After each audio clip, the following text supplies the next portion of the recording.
Vamos a comenzar orando y ya pues entramos al texto.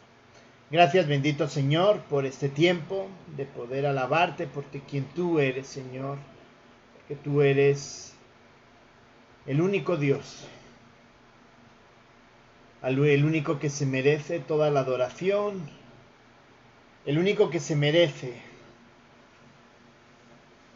toda nuestra devoción.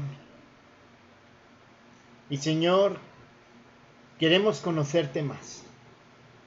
La única forma de que nosotros podamos ser transformados, podamos parecernos cada día más a ti, es conociendo quién eres tú. Y también, Señor, al conocer quién eres tú, entendemos qué es lo que tú pides de nosotros, porque tú pides que nos parezcamos cada día más a ti. Señor, ayúdanos a entender el mensaje de hoy. Y gracias, Señor, por la oportunidad que nos das de abrir tu palabra. Te lo pido en el nombre de Cristo Jesús. Amén. Pues bien, hoy vamos a comenzar la segunda parte. La segunda parte de la segunda sección. Estábamos viendo en Jeremías, vimos el prólogo, capítulo 1, y estábamos viendo que del capítulo 2 al capítulo 10 estaba hablando de mensajes para la nación. La semana pasada vimos acerca de cómo Israel había abandonado a Dios, y entonces eso nos llevó a entender que el pecado nos aleja de Dios. El pecado nos aleja porque no estamos obedeciendo a lo que Dios quiere. Vamos a ver, pues yo creo que en dos partes, porque va a ser, si no, un poco largo. Vamos a ver capítulo 3, verso 6 hasta el capítulo 6, que Israel y Judá reciben juicio. Así que esta semana y la semana que viene vamos a ver acerca del juicio y vamos a ver qué es lo que realmente Dios está buscando a través del juicio. Generalmente, cuando vemos pecado, y especialmente cuando lo vemos en los demás, pues esperamos que el Señor actúe y que obviamente el Señor haga juicio. Juicio porque entendemos que lo que está haciendo la persona lo está haciendo mal. Está desagradando a Dios o nos ha hecho algo, y entonces a veces uno piensa, bueno, Señor, mira lo que está haciendo, se merece algo, ¿no? Pero vamos a ver a través de lo que es el juicio, cómo Dios, el fin del juicio no es solamente castigar, simplemente por castigar, sino que es a través del juicio busca que el pueblo se arrepienta. Y a través del juicio que hace en nuestras vidas, y obviamente vamos a ver también que el tiempo en el que Dios hace el juicio es el tiempo perfecto, aunque nosotros queramos que sea ahora mismo, el tiempo que Dios establece para el juicio es el tiempo perfecto. Lo que realmente busca es que nosotros nos arrepintamos de nuestro pecado. Va a haber juicio cuando hay pecado. Hay pruebas, y aquí es donde viene la diferencia. Normalmente tenemos y pasamos por pruebas, y las pruebas son un medio para ver dónde está nuestro corazón. Pero cuando hablamos de juicio, de castigo, debemos de entender que es otra situación y tiene que ver con nuestro pecado. Y entonces Dios actúa. Y vamos a ver, en esta primera parte, vamos a intentar llegar hasta el capítulo 4. Vamos a ver en esta primera parte justamente cómo, estando el juicio cerca, lo que realmente Dios está buscando es que nosotros nos arrepintamos de nuestro pecado. Y por eso digo, hay dos circunstancias distintas. Una es que Dios puede ponernos pruebas, aun cuando no estamos pecando, con el fin de formar nuestra fe. Eso es algo que Dios lo permite. Dios permite que pasemos por situaciones difíciles para saber y ver dónde está realmente nuestro corazón. Pero la segunda parte, por decirlo de alguna manera, es que si nosotros entendemos que estamos en una situación donde estamos caminando contrario a lo que es la voluntad de Dios, es decir, estamos pecando. Obviamente, si no nos arrepentimos, Dios finalmente va a llevar un castigo, un juicio, para que haya un verdadero arrepentimiento. Y eso es lo que vamos a ver el día de hoy. Vamos a leer de momento capítulo 3, verso 6, hasta el capítulo 4, verso 4. Y dice así: Me dijo Jehová en días del rey Josías: ¿Has visto lo que ha hecho la rebelde Israel? Ella va sobre todo monte alto y debajo de todo árbol frondoso, y allí fornica. Y dije: después de hacer todo esto, se volverá a mí. Pero no se volvió, y lo vio su hermana, la rebelde Judá. Ella vio que por haber fornicado la rebelde Israel, yo la había despedido y dado carta de repudio. Pero no tuvo temor la rebelde Judá, su hermana, sino que también fue ella y fornicó. Y sucedió que por juzgar ella cosa liviana su fornicación, la tierra fue contaminada y adulteró con la piedra y con el leño. Con todo esto, su hermana, la rebelde Judá, no se volvió a mí de todo corazón, sino fingidamente, dice Jehová. Y me dijo Jehová: ha resultado justa la rebelde Israel en comparación con la desleal Judá. Ve y clama estas palabras hacia el norte y di: vuélvete, oh rebelde Israel, dice Jehová. No haré caer mi ira sobre ti, porque misericordioso soy yo, dice Jehová. No guardaré para siempre el enojo. Reconoce pues tu maldad, porque contra Jehová tu Dios has prevaricado, y fornicaste con los extraños debajo de todo árbol frondoso, y no oíste mi voz, dice Jehová. Convertíos, hijos rebeldes, dice Jehová, y porque yo soy vuestro esposo, y os tomaré uno de cada ciudad, y dos de cada familia, y os introduciré en Sión. Y os daré pastores según mi corazón, que os apacienten con ciencia y con inteligencia. Y acontecerá que cuando os multipliquéis y crezcáis en la tierra, en estos días, dice Jehová, no se dirá más: arca del pacto de Jehová, ni vendrá al pensamiento, ni se acordarán de ella, ni la echarán de menos, ni se hará otra. En aquel tiempo llamarán a Jerusalén trono de Jehová, y todas las naciones vendrán a ella en el nombre de Jehová en Jerusalén. Ni andarán más tras la dureza de su malvado corazón.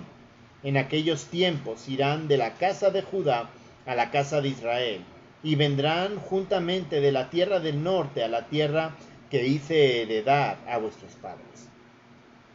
Yo preguntaba: ¿cómo os pondré por hijos y os daré la tierra deseable, la rica heredad de las naciones? y dije, me llamaréis Padre mío, y no os apartaréis de en pos de mí. Pero como la esposa infiel abandona a su compañero, así prevaricasteis contra mí, oh casa de Israel, dice Jehová. Voz fue oída sobre las alturas, llanto de los ruegos de los hijos de Israel, porque han torcido su camino, de Jehová su Dios se han olvidado. Convertíos, hijos rebeldes, y sanaré vuestras rebeliones. He aquí nosotros venimos a ti, porque tú eres Jehová nuestro Dios. Ciertamente vanidad son los collados y el bullicio sobre los montes. Ciertamente en Jehová nuestro Dios está la salvación de Israel. Confusión consumió el trabajo de nuestros padres desde nuestra juventud, sus ovejas, sus vacas, sus hijos y sus hijas. Yacemos en nuestra confusión y nuestra afrenta nos cubre porque pecamos contra Jehová nuestro Dios. Nosotros y nuestros padres, desde nuestra juventud y hasta este día, y no hemos escuchado la voz de Jehová nuestro Dios. Si te volvieres, oh Israel, dice Jehová, vuélvete a mí. Y si quitares de delante de mí tus abominaciones, y no anduvieses de acá para allá, y jurares, vive Jehová, en verdad, en juicio y en justicia, entonces las naciones serán benditas en él, y en él se gloriarán. Porque así dice Jehová a todo varón de Judá y de Jerusalén: harad campo para vosotros, y no sembréis entre espinos. Circuncidaos a Jehová, y quitad el prepucio de vuestro corazón, varones de Judá y moradores de Jerusalén, no sea que mi ira salga como fuego, y se encienda, y no haya quien la pague por la maldad de vuestras obras. Si nos damos cuenta en esta lectura, hay una mezcla de juicio, pero también hay una mezcla de misericordia, de desear que el pueblo de Judá se arrepienta de sus pecados. Sí apunta hacia el juicio y al mismo tiempo son palabras de miren lo que voy a hacer, pero si ustedes realmente cambian, yo voy a tener misericordia de ustedes. Así que cuando hablamos del pecado en nuestras vidas, cuando hablamos de nuestras vidas, que realmente el pecado nos está alejando del Señor, porque el pecado rompe esa intimidad con el Señor. Es cierto, no perdemos la salvación, pero sí hay una ruptura de esa intimidad. Cuando estamos en el pecado, cuando creemos que no estamos haciendo nada malo, pero perseveramos en ese hacer el mal, cuando insistimos, entonces hay esa ruptura, por llamarlo de alguna manera, y necesitamos volver a restaurar esa comunión, esa intimidad con el Señor a través del arrepentimiento. Y es básicamente lo que estamos viendo en esta sección. El juicio está cerca, pero Dios quiere que nos arrepintamos. En primer lugar, capítulo 3, versos 6 al 11, podemos ver que el ejemplo muchas veces no es suficiente para que nos arrepintamos.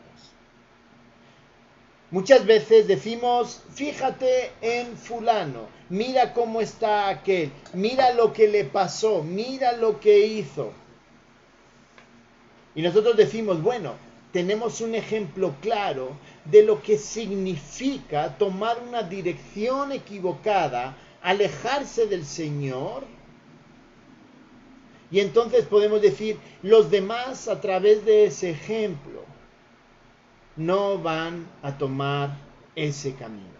Y es lo que está aquí planteando el Señor a través de Jeremías. Lo que está diciendo es, bueno, Judá, tuviste el ejemplo de Israel, que en el 722 a.C., 118 años antes, o 14 años antes, había sido conquistada por Asiria por su pecado. ¿Y qué pasó? En vez de ver cómo Dios castiga a Israel y decir, uy, este camino no debo de tomarlo, vemos que ellos perseveran en el mismo pecado que está relacionado con la idolatría. Y eso mismo nos pasa a nosotros, perseveramos en ese pecado. Ah, no, mira, sí, es una mentirita. No, no pasa nada si en el trabajo no. Es que todos los demás lo hacen así. Todos los demás negocian así. Todos los demás trabajan de esa manera. Todos los demás. Entonces, como todos los demás lo hacen, yo también, no hay problema en hacerlo, aunque soy consciente que no debo de hacerlo. Y eso mismo nos pasa cuando estamos en nuestra casa. No, mira, yo trato bien a mi esposa. Fíjate cómo lo está tratando el vecino a su esposa. Yo no soy tan malo. Entonces utilizamos comparativas para justificar nuestro pecado. Yo no soy tan malo.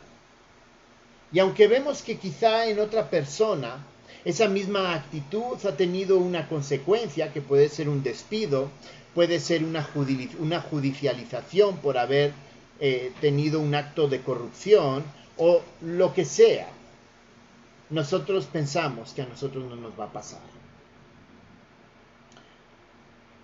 El Señor a través de Jeremías se lo dice. ¿Has visto lo que ha hecho la rebelde Israel? Y entonces dice, mira, ha adorado a otros dioses. Verso 6. Y entonces el verso 7 dice, después de hacer todo esto, se volverá a mí, pero no se volvió. Y lo vio su hermana, la rebelde Judá. ¿Qué quiere decir? Porque el pueblo de Israel estaba pecando en la idolatría. Dios lo castiga y dice, bueno, Israel está haciendo lo mismo. Si ve el castigo, va a dejar de hacerlo. Y la respuesta o la conclusión es que no lo hizo. El verso 8 utiliza una expresión que para nosotros debería de ser, nos deberían de hacer sonar las alarmas cuando justificamos nuestros actos. Es que siempre lo hemos hecho así. Y hermanos, eso es una expresión que debemos de empezar a quitarla de nuestra cabeza y de nuestra boca. Siempre lo hemos hecho así, en todas las áreas. Siempre hemos tratado así al cónyuge, siempre hemos tratado así a los hijos, siempre hemos hecho de esta manera aquí en la capilla, siempre hemos trabajado de esta manera. Es que no debe ser, siempre lo hemos hecho así. Judá es básicamente lo que dijo, siempre lo hemos hecho así. Y seguimos haciéndolo. Sí, le castigó a Israel, pero siempre lo hemos hecho así. Así que seguimos haciendo lo mismo con el pecado. Siempre lo hemos hecho así. Y vamos a ver que Dios llama a evaluar nuestras vidas a la luz de la palabra. Pero miren lo que dice, pero no tuvo temor la rebelde Judá. Siempre lo hemos hecho así. ¿Y por qué tengo que cambiar? El ejemplo no fue suficiente. El siempre lo hemos hecho así y consecuentemente el castigo no fue suficiente. Verso 9 al 11 termina hablando acerca de ese ejemplo. Dice que por la fornicación la tierra fue contaminada por el pecado de la idolatría. Y verso 10, hablando de Israel y cómo Judá, viendo, dice, su hermana la rebelde Judá, no la llama el pueblo bueno, sino la llama la rebelde. Es decir, ve el castigo y sigue en lo mismo. Entonces la llama rebelde porque no entiende que Dios estaba llamándoles al arrepentimiento. Dice, no se volvió a mí de todo corazón, sino fingidamente, dice Jehová. Y entonces termina diciendo, ha resultado justa la de rebelde Israel en comparación con la desleal Judá. Es decir, después de todo, hasta Israel fue mejor que Judá. ¿Por qué? Porque Judá, habiendo visto, simplemente aparentó lo que en el Evangelio de Mateo Jesús llama la hipocresía. La hipocresía tiene que ver con una actitud que solo quiere mantener una apariencia de santidad. Y entonces está llamando hipócritas. ¿Por qué? Porque ellos simplemente, de forma fingida, para que pareciera que sí se han arrepentido, pero en el fondo siguen queriendo o siguen practicando el pecado. Así que el ejemplo no fue suficiente. No hubo un verdadero arrepentimiento. ¿Se dan cuenta? Está hablando de juicio, pero también en medio de ese juicio lo que está buscando es que el pueblo se arrepienta. Y en este caso, como primera parte, es que en medio del pecado, a veces el ejemplo no es suficiente. Pero Dios utiliza el ejemplo para llamarnos la atención y para que haya un verdadero arrepentimiento. La pregunta o la cuestión es, viendo lo que sucede a otros, ¿realmente entendemos nuestro pecado o seguimos haciendo lo mismo? ¿Entendemos el ejemplo o no? En segundo lugar, ya habiendo presentado que Judá no se arrepiente de forma real, sino de forma fingida, entonces sí que expone, ya pues enfocándose más en el arrepentimiento, es que el arrepentimiento, el verdadero arrepentimiento, restaurará nuestras vidas. Versos del 12 al 17. Vamos a ir viéndolo un poquito. En primer lugar, versos 12 y 13 nos presenta un Dios misericordioso. Dice, ve y clama, verso 12, estas palabras. Vuélvete, oh rebelde Israel, dice Jehová, no haré caer mi ira sobre ti, porque misericordioso soy. No está hablando a Judá, está hablando a Israel, que ya está en el exilio. ¿Por qué? Porque justo antes ha dicho, mejor está Israel que Judá. Entonces dice, Israel, tú que ya estás en el exilio, arrepiéntete, clama a mí, porque yo soy misericordioso. Dios es un Dios de misericordia. ¿Y qué dice? Dice Jehová, no guardaré para siempre el enojo. Es decir, Dios aborrece el pecado. Dios no quiere que haya pecado en su pueblo. Y si lo hay,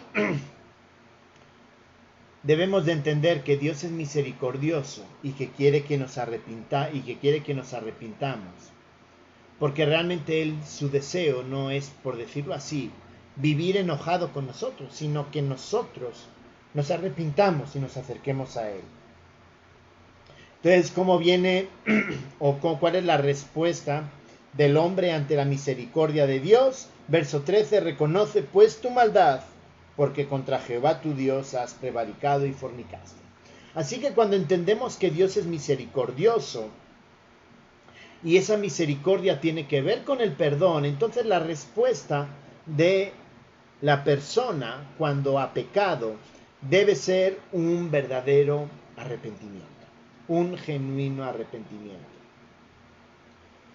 Y hermanos, alguno puede decir, pero bueno, ¿y realmente cómo sé yo si estoy pecando o no? Hermanos, la palabra de Dios, la palabra nos da y nos dice cómo es Dios, cuál es su carácter. Y cuando entendemos cuál es su carácter, yo puedo entender cómo estoy viviendo y dónde estoy teniendo mis falencias. ¿Cuándo? Cuando yo me confronto a la luz de la palabra. Si yo no leo, si yo no estudio, si yo no comprendo ¿Quién es Dios? ¿Cómo es Dios? No voy a entender qué es lo que Dios espera de mí. Me voy a quedar, como dice en el Nuevo Testamento, con leche, como un bebé recién nacido que solo es capaz de tomar leche porque no es capaz de tomar verdadera vianda. ¿Por qué? Porque la verdadera vianda significa aprender a reflexionar y aprender a reflexionar sobre nuestra vida a la luz de la palabra. La palabra nos dice cómo debo tratar a mi prójimo. La palabra nos dice cómo debo de responder a los demás, cómo debo de amar a los demás. La palabra, y mañana pues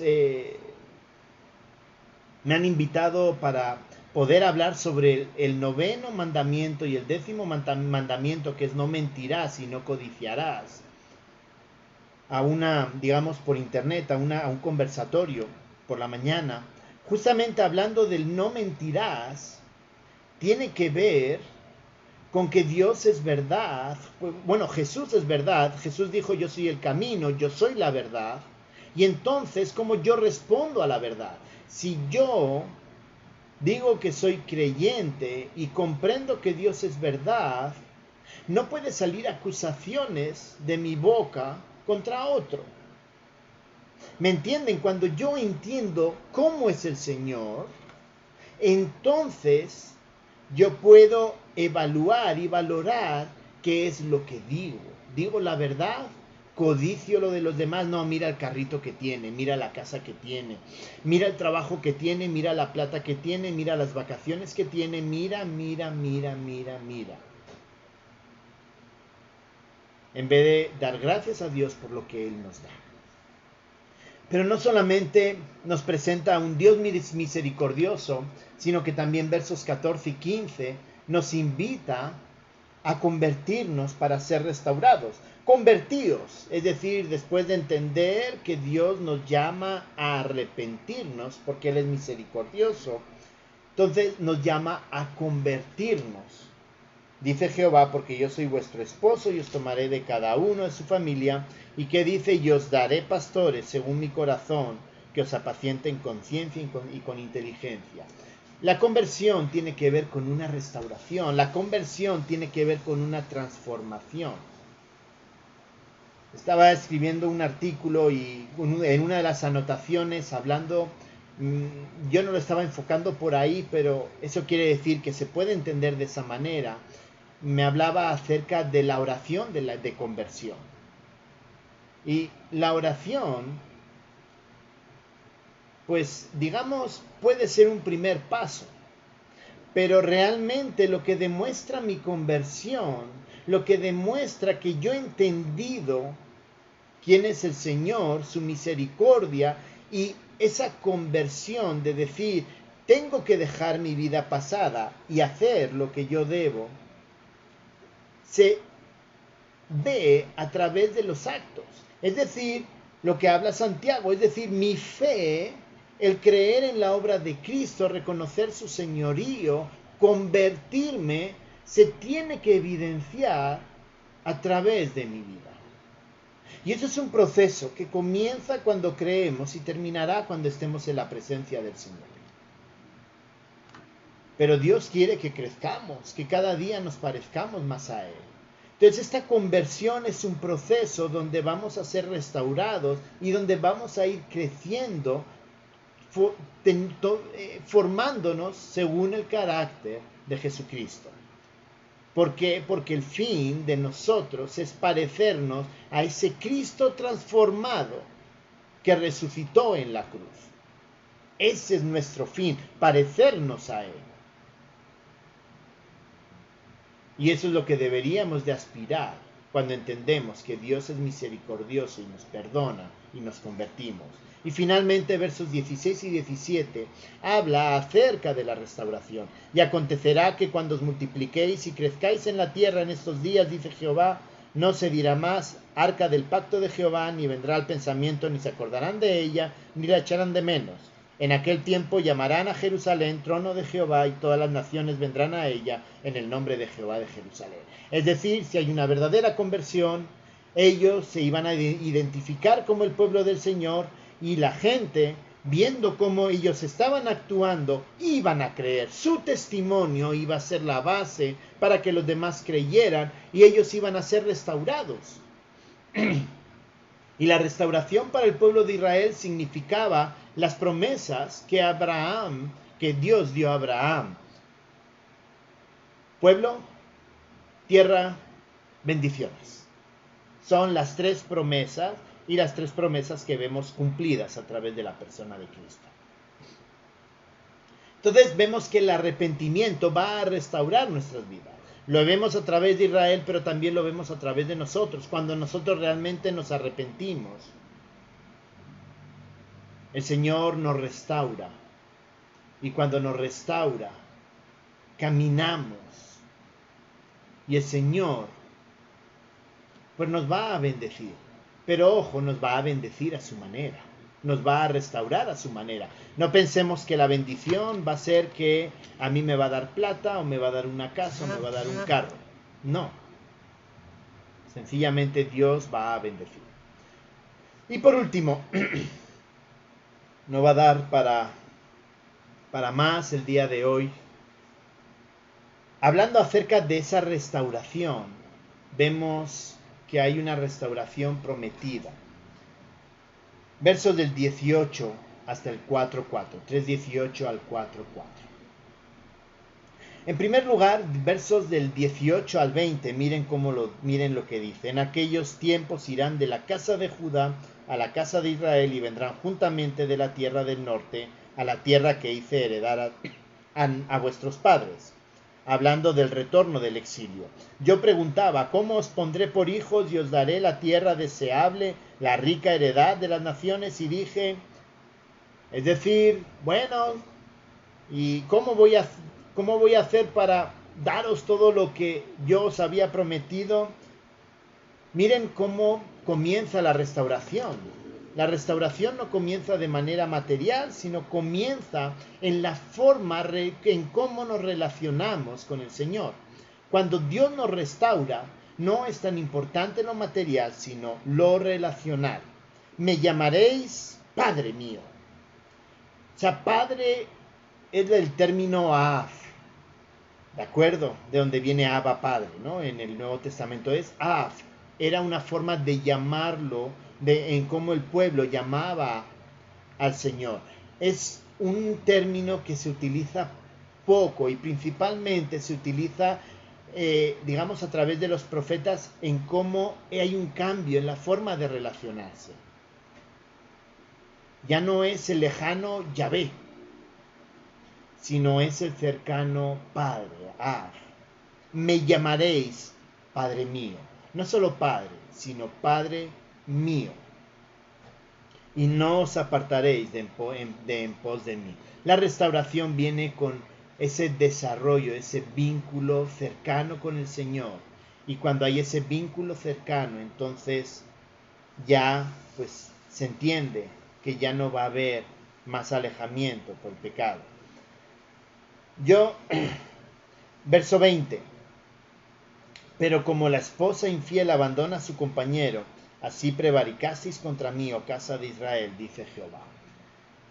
Él quiere que se acerquen, pero ellos se han alejado, ¿no? Entonces, comienza como diciendo, bueno, cuando haya un verdadero arrepentimiento, os vais a acercar, pero la situación actual es que estáis alejados. Pero vamos a ver que en esa restauración, debe de haber un verdadero arrepentimiento. Versos 21 al 25. Voz oída sobre las alturas, llanto de los ruegos de los hijos de Israel, porque han torcido su camino, dice Jehová su Dios, se han olvidado. Verso 22. Convertíos, hijo rebelde. Es decir, el pueblo reconoce que se ha torcido, lloran y Dios los llama a convertirse, a transformarse, a acercarse a Dios. Convertíos, hijos rebeldes, y sanaré vuestras rebeliones. Ese sanar tiene que estar relacionado la sanidad con el perdón. Es decir, Dios no busca tanto, no es tanto lo material, sino lo que Él quiere es que su pueblo, en este caso nosotros, estemos cerca del Señor. La restauración tiene que ver con esa cercanía con el Señor. He aquí, nosotros venimos a ti porque tú eres Jehová nuestro Dios. Ciertamente vanidad son los collados y el bullicio sobre los montes. Ciertamente Jehová nuestro Dios, en Jehová nuestro Dios está la salvación de Israel. ¿En quién? En el Señor. Confusión consumió el trabajo de nuestros padres. Y verso 25, yacemos en nuestra confusión y nuestra afrenta nos cubre, el pecado nos cubre, porque pecamos, hay un reconocimiento de nuestro Dios y nosotros y nuestros padres desde nuestra juventud y hasta este día, y no hemos escuchado la voz de Jehová. Para que haya un arrepentimiento tiene que haber un reconocimiento de ese pecado y de ese alejamiento. Y vemos que aquí lo hay. Lloran, comprenden, Dios lo llama al arrepentimiento y el pueblo responde diciendo, nos hemos alejado. Eso es lo que Dios estaría esperando. Por eso digo, esta es una mezcla de juicio, pero a la vez, vamos a ver el juicio la semana que viene, pero a la vez también es como, recuerden que esto puede cambiar.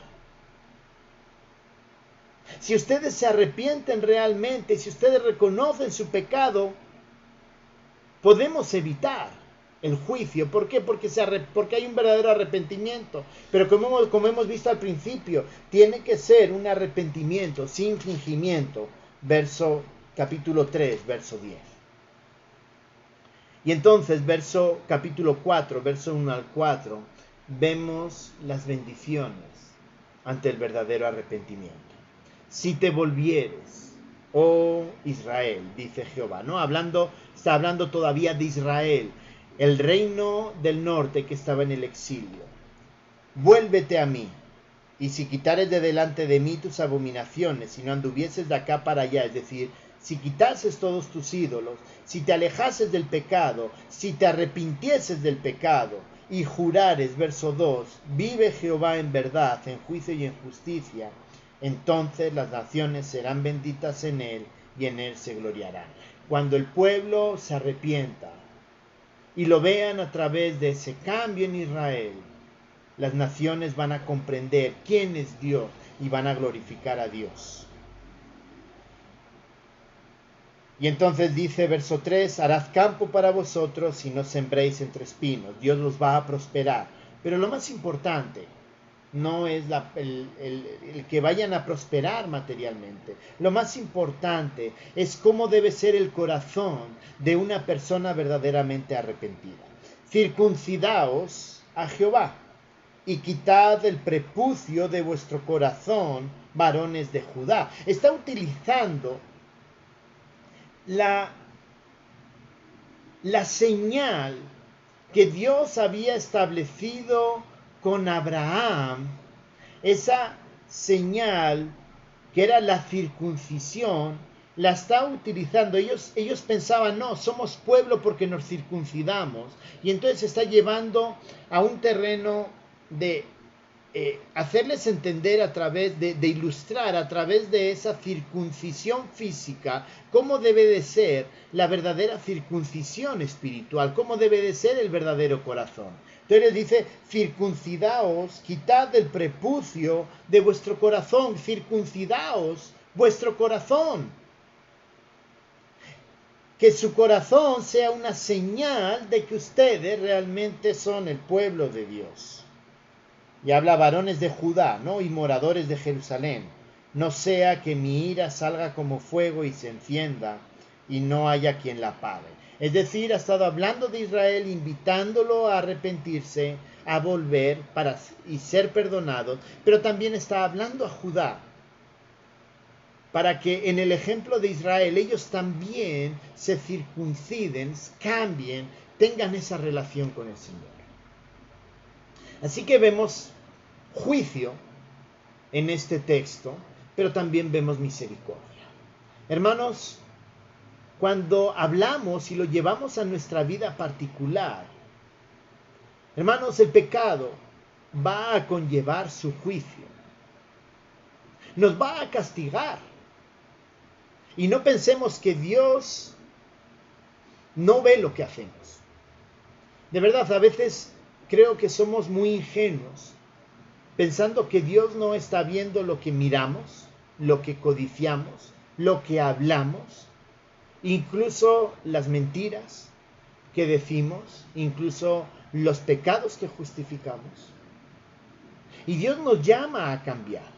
Y si se dan cuenta, aquí Dios está llamando a cambiar al pueblo. ¿Qué quiere decir? Que si yo veo en otros pecado, yo debo de poder decir al otro dónde está su pecado y que se arrepienta. Y los demás decírmelo a mí.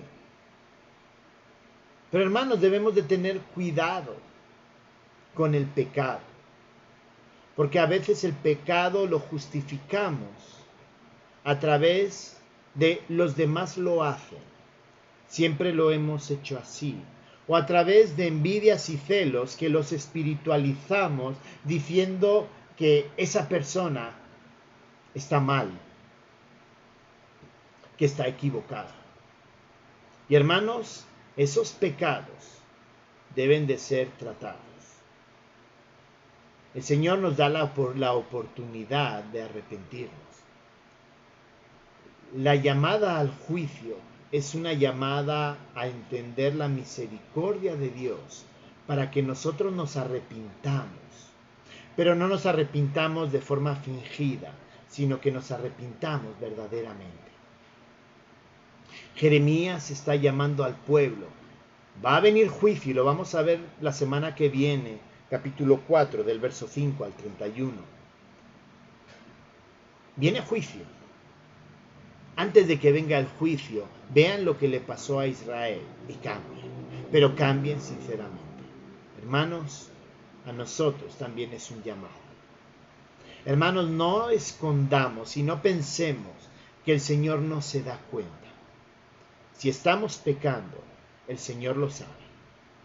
Y que es lo que Él quiere, un verdadero arrepentimiento. ¿Se han dado cuenta? Ha repetido varias veces la palabra convertíos. Y la conversión tiene que ver con un cambio. Que el Señor nos ayude. De verdad que el Señor nos ayude a evidenciar el pecado en nuestra vida. Que el Señor nos ayude a formarnos en el carácter del Señor. Y eso únicamente podemos hacer cuando vamos entendiendo la santidad de Dios. Yo espero que a través de todos los profetas hayamos entendido cuán santo es Dios y lo que nos pide. Y que realmente nosotros, cada uno de nosotros, nos arrepintamos y nos entreguemos al Señor. Oremos. Gracias, bendito Señor, por esta noche. Y gracias por el mensaje tuyo. Porque, Señor, en medio del juicio, tú traes un mensaje de esperanza. Y, Señor, la obra de Cristo en la cruz es el medio que tú nos has dado para poder pedirte perdón. Señor, tú nos has perdonado los pecados. Somos salvos. Pero, Señor, seguimos pecando y ese pecado nos distancia, nos separa. Ayúdanos, Señor, a santificarnos, a parecernos más a ti. Señor, a que realmente nuestras vidas se parezcan a ti y te den gloria a ti. Señor, que ese pecado lo podamos identificar y también, Señor, lo podamos clavar y Señor, poder tener el carácter de tu Hijo. Ayúdanos, por favor. Te lo pedimos en el nombre de Cristo Jesús. Amén.